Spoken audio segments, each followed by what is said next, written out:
Thanks for staying with us on the conversation. In the first half, we know situations in Zimbabwe, where the government has approved the Patriots Bill, which has been quite controversial, as people say that this will infringe on their freedom of rights and freedom to speak. And now we move straight to Nigeria, where in response to public opinion, President Bola Ahmed Tinubu has taken action to review the planned distribution of 8,000 naira by the federal government to the poorest Nigerians. This decision was made considering the current economic challenges faced by the country.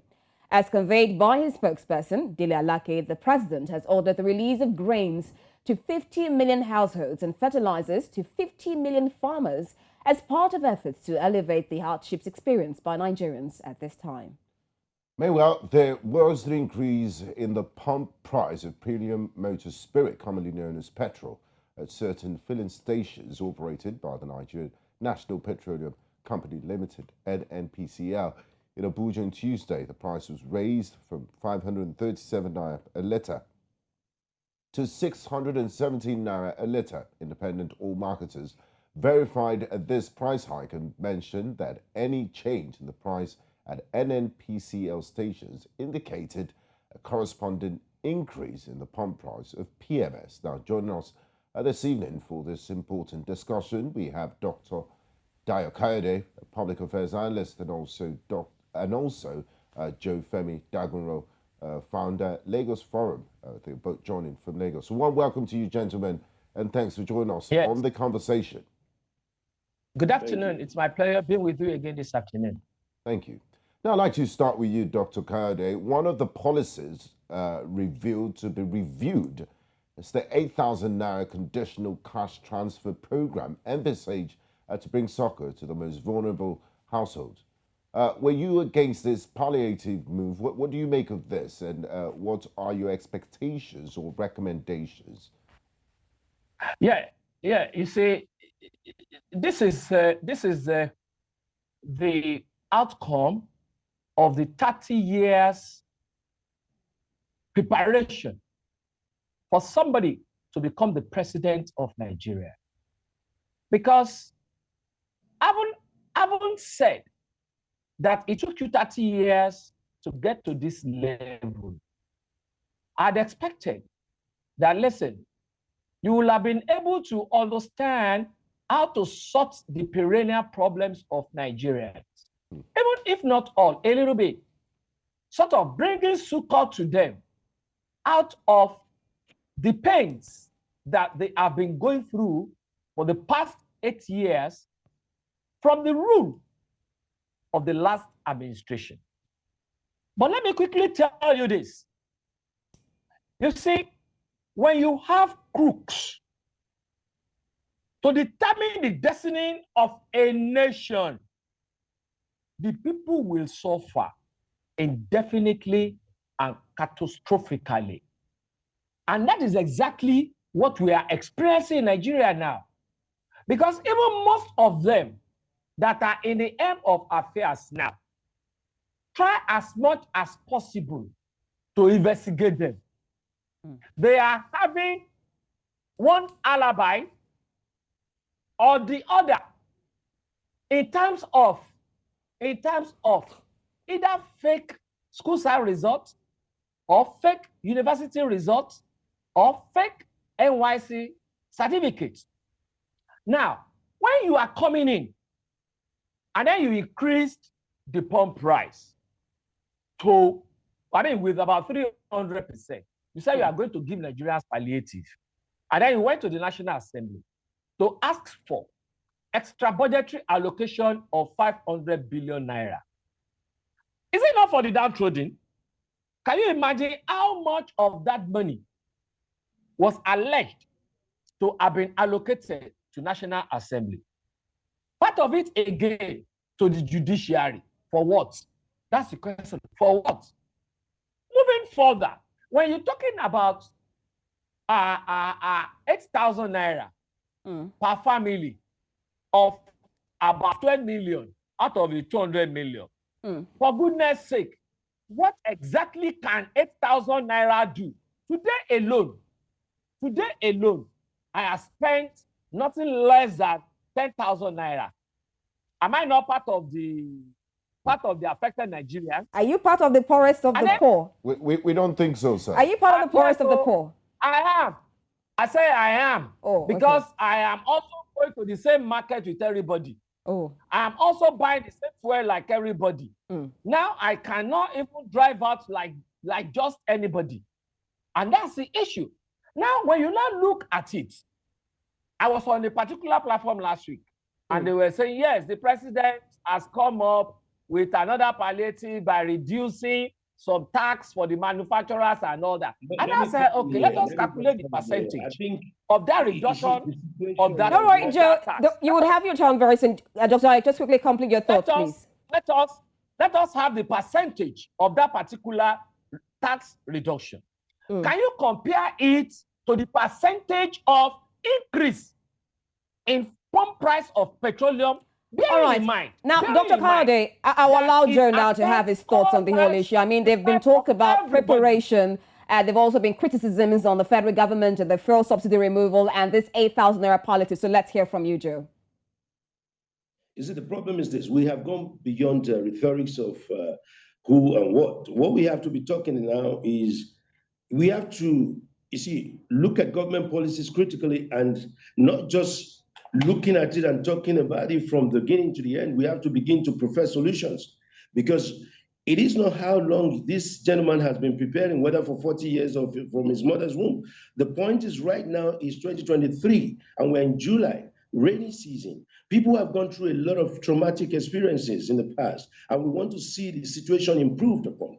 So now, if you say you are going to give palliatives, I don't support 8,000 being distributed or being given out to some bunch of people. But the point is this, whether you call them poor of the poorest or whatever name you call them, listen, let's begin to readjust the situation. Let us give pensioners, these pensioners, some of them don't earn above 10,000, 20,000. They will go to the hospital. Let us improve on our health centers all over the country so that the people can go to the health center and get good medical service. That is number one. You see, so that it will not be as if you have categorized one man as the poorest of the poor, or you are, we shouldn't label ourselves with such names in the first instance. We are all citizens of Nigeria. Whether we know some people are richer than the other, don't doubt about that. But let's not begin to, label ourselves with names that are not even, it's not humane. I mean, so now, if we begin to look at how this money can be well utilized, first thing, transportation is eating deep.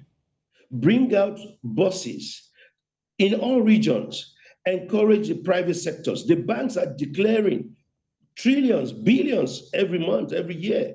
Let us encourage them to improve on the well-being of the citizens, even their staffs. In those days, when I was in this country in the 70s and the 80s.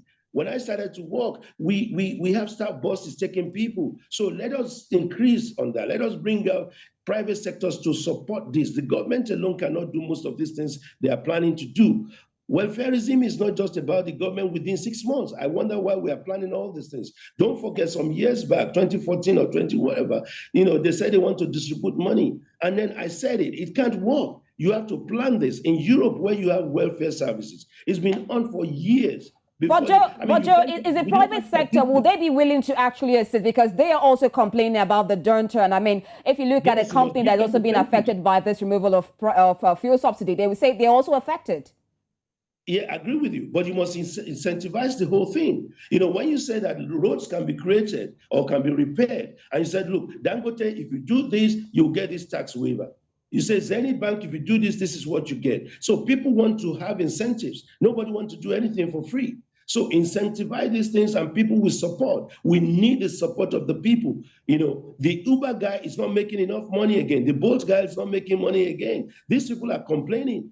And who wants to take an e-hailing right now? You see, so the problem is not just today. The problem has been whether you even take the subsidy away or not. There is inflation. We should be careful about some of these things. It's rising. And inflation is not only in Nigeria, but let's think about our local government, our villages, where they don't even see all these windows of foreign exchange. The foreign exchange is going higher. And these people are bringing, look, let's look at it. you are having the fuel here. You have the raw material. You take it to wherever to refine it, and you bring it back. And you are doing all this with foreign exchange. It will be expensive, and it will even be more expensive in the next months to come, unless we are having the forest that is reduced. Even if Dangote should come in, Dangote is not going to sell cheaper either. So we have to begin to look at it. This palliative is not going to just be for 6 months. And let us begin to see how we can help ourselves.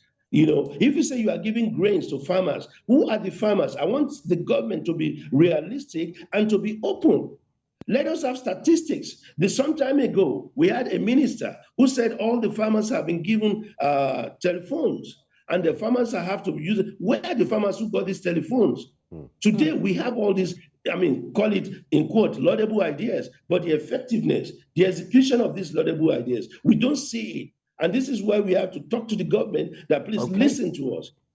Thank you, Joe. I'd like to bring Dr. Kayode back into the conversation. Now, Dr. Kayode, we operate in a low trust environment. There's a trust deficit between the government and the governed. What's the guarantee that the savings that Nigeria would make from the subsidy removal will go on to develop the country and will be used for laudable causes? And also, my second part of my question to you is, do you think this was a well thought out idea? I mean, the major presidential candidates, they say they were going to remove subsidy removal, but do you think the government put the cart before the horse? Should refineries have been renovated and back on stream, put back on stream before the removal of subsidy, or it just had to go at this time? Exactly as if you have been reading my mind. You see, there's no doubt about it that I want to agree with my co-panelist as regards what he had said. But it's a pity that in the last 8 years, we have been having a kind of disintegratic kind of government in place, whereby people don't even have that pinch of trust in whatever they see. All right. Now let's look at this issue of fuel subsidy. I have been saying it for ages that the so-called subsidy has been a deceitful thing on our nation. Nothing like fuel subsidy. Because when you look at the policy of NNPCL that talks about the DSDP, which is direct supply, direct purchase of getting our crude, you will see that there is nothing that involves payment there, other than the cost of distributing the fuel from the tank stations. And how does that affect dollars? I still don't know till today. Number two, when you're now talking of subsidy, and Nigerians are able to know that this thing is a deficit on the people, why did you take this pump price from, I think, 185 naira to well over 500 naira initially, and now additional 100 naira to it? Is it not a way of suffering the people the more? But the question is this. The issue is this. Listen, there is nobody, there is no private organization, no private individual that has that capacity now to assist the government in whatever way, other than for everybody to be on the same track, to let them know that we are now aware of what they are doing. I will give you this. I will give you this one of my sayings, which says, without knowledge, a people remain defenseless against the forces that seek to exploit and manipulate them, thus perpetuating their sufferings and ensuring their continued subjugation. So the onus lies on the people for the solution that we are facing in this country. The onus lies on the people. I will give you an instance. Look at 2014 running to 2015. The then government added how much? About 10 naira or so to pump price. Look at what happened. Still talking about this pump price. I want to bring Joe into all of this because yesterday when the news broke out, I mean, there are a lot of talks about the price regulation for the fuel. I mean, on one side, we're seeing 580, some place we're seeing 617. The NNPCL chairman, Mele Kyari, came out and said that this is as a result of, I put it his word now, market forces. So that was what he put in quote. So do you support this deregulation of the oil sector and this market realities determine the price of the petrol? I mean, are we going to wake up tomorrow and see 800 Naira per litre? Joe, this question is directed to you. I tell you what, you don't even need to wake up tomorrow morning. You can be going back to your home this evening and the price will change. This is what happened all over the world. You see, you can just pass through a petrol station, a pump station, whatever you call it, in another 30 minutes and the price will just change. It is all over the world. We just have to, dish out important information. We have to educate our people carefully. You see, not just dishing out this kind of information that people cannot comprehend. People have to understand that the price can even change within the next 30 minutes. We're in a global community. It has changed and it will remain so forever. So you don't even to go to your house to wake up. You can just pass the next station, as you said, oh, I saw it at 300 there or 400. So look at this one, it's 500. You move to the next one, it's 550. So it is possible. And there's nothing bad about that. If we prepare the people for it, if the people, they have good salaries that will go for it. If you are in UK or US, wherever you are in the world, you realize that it is not something that you will prepare and say, tomorrow morning you have to buy this tomorrow. It is ever changing. And it will remain like that in Nigeria in the time being. But what the people don't understand is you want to give new senators or new lawmakers 70 million or 17 billion rather. This is what is annoying to the people. I mean, why do you want to subsidize their own clothes or their own food? What is there in to subsidize? So these are the things that people don't really feel like, no, what have you done? What mistakes have you made? So now we have, if you increase the boats from Mile 2 to Lagos, and they have good boats, not all these rickety boats. But is Nigeria's economy ready for this stagnating prices? I mean, if you're saying price, you can just, as you said, just walk around and see that the price of petrol will go high. What are prices of foodstuffs? I mean, how is that going to affect the ripple effect? Is Nigeria's economy necessarily ready for that? You see, this is why, supporting the farmers. It is not just the grain. Some time ago, you had this flood all over the place. We have to begin now to query those governors, those ministers who have wasted our money. Where is the ecological fund that was released to all the states? Now, the honeymoon will soon be over with the people. I'm saying this because people are just looking at it. Okay, right now, we want a change in government. We want a renewed hope, but we are not seeing something that will lead us to that renewed hope. So people are just looking and they want to see. But when you see a certain governor who has collected ecological fund, cannot do anything, there's still erosion in that state, heavily damaged houses, and then is sitting down there again as a new senator. And you want to give him part of the 70 billion. I mean, it's annoying, really. So these are the things that people don't want to hear that. They see a lot of senators, a lot of House of Rep. Some of them, they are governors before. And so are they going to share again? Are we going to subsidize their own agbada again? So this is not fair. And this is what people don't want to see. Dr. Kayode, as we begin to wrap up the conversation, the Nigerian Labour Congress has kicked against the increased pump price of petrol to 617 Naira, saying the development remains unacceptable to Nigerians. Do you think that there should be a reversal to the removal of fuel subsidy? And I do understand that you were trying to talk about the protest in 2014. So you have the floor. Yeah.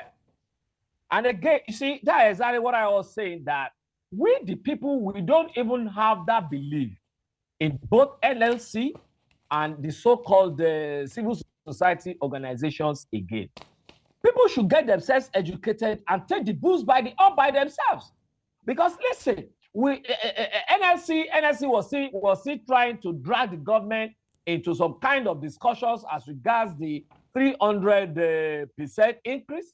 You have not sorted it, and because the government has seen that NLC and our so-called civil society organizations, they have turned to lame dogs. They decide to just do whatever they can do by adding this 100 Naira again. And then you want people to just sit down and be watching? You want people to just sit down and be dying? I don't know whether you have been following. So Dr. Kayode, should there be a reversal of this removal, or government should bring about better palliatives? Let's have that final take. There is nothing like palliatives in this country, because we have witnessed series of palliatives policies that have been given before and nothing happened. The people should definitely force the government to reduce, to take back the pump price of petroleum, PMS, to what it was before. And not until when the people decide to force the government to do their bidding. What we are saying is what we simply say. And that's why I gave you that my normal code the other time. That not until when the people have themselves with some kind of understanding, with some kind of education. I'm not talking about university or four walls of the school now. Proper education to be able to interrogate the government scientifically, to be able to interrogate the government with facts and figures, and then ensure that, honestly speaking, if you are not allowing me to thank you very much, Dr. Kayode. I'm afraid we've run out of time on the program. Dr. Kayode, I think your points have been made clear. I think you're talking about the fact that if the politics, I mean, you talk about the fact that politics are not real. You talk about the withdrawal of the fuel subsidy. Thank you so much, Dr. Dele Alake, for sharing your thoughts on this conversation. And thank you to Mr. Joe Femi Dagunro, founder of Lagos Forum, for your contribution and your insights to the program. Thank you.